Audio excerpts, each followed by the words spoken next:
So this is going to be a video on an example problem for mean value theorem, and it states find the values of c, if any, that are guaranteed by the conclusion of mean value theorem for the function f of x equals x squared on the closed interval from -1 to 9. So the first thing I'm going to do is write down the function. So f of x equals x squared, and then I'm going to write down the interval from -1 to 9. Okay, from there I have to test whether mean value theorem applies or not. Now you should know if mean value theorem applies based on the previous video on mean value theorem.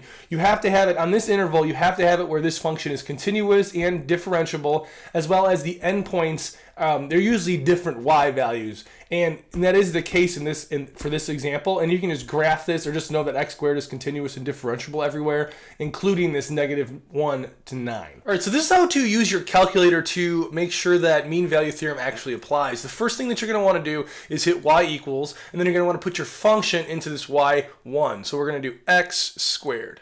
Okay, from there we're going to go to the window and make the x min and x max appropriate for whatever interval we're on. Now we were on -1 to 9, so I'm going to put -1 in for that first x, hit enter, then I'm going to hit 9 on the second one, and then I'm going to hit zoom 0, because that will do zoom fit, as shown in the previous videos, and it fits the function right onto the screen for that interval from -1 all the way to 9. Now you can see it's continuous and differentiable for this interval, and you can also see that the endpoints y values are different. So you can see that this point right here and this point right here form a positive slope, and there is going to be some point in here that actually has the exact same slope as this. Now if you already have the answer, which the video kind of shows the answer toward the end, what you can actually do is graph the tangent line right on this function. Okay, from here I'm going to find the derivative of f of x, which is going to be equal to 2x.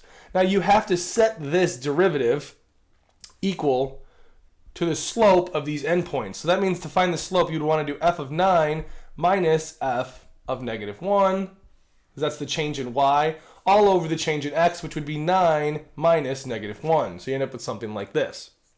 Okay, now the problem is asking for values of c, so what I'm going to do is actually convert all these x's to c. So I'm going to say f of c is equal to 2c, which is equal to, okay, f of 9 is 81 because you would just square it, so 9 squared is 81, minus f of -1, when -1 squared would just be 1, so it'd be 81 minus 1 all over 9 minus -1, which is 9 plus 1, so it would just be 10. So you end up with 80 over 10, which is equal to 8. So it's nice and easy. So we have 2c is equal to 8. Divide both sides by 2. You have c is equal to 4. So this is the value that says that mean value theorem would apply for this function. So this guarantees the conclusion of mean value theorem for this f of x equals x squared. Now it's a good idea to check the graph, so we're going to do that now really quickly.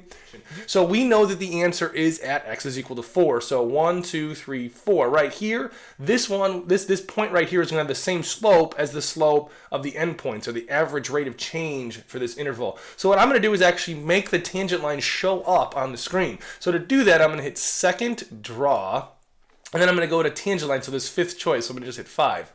Okay, and then it brings you to a screen like this. Now it's asking you, it's not really asking you, but it's basically is asking you for what x value you want to use. So you're going to have to hit 4, because that's the value we got, 4. And then it says x equals 4, and then just hit enter, and it's going to draw the tangent line right on the screen, just like that. So you can kind of get an idea, okay, from here to here, it's the same slope as whatever this function is, whatever this tangent line is. And that slope ends up being 8.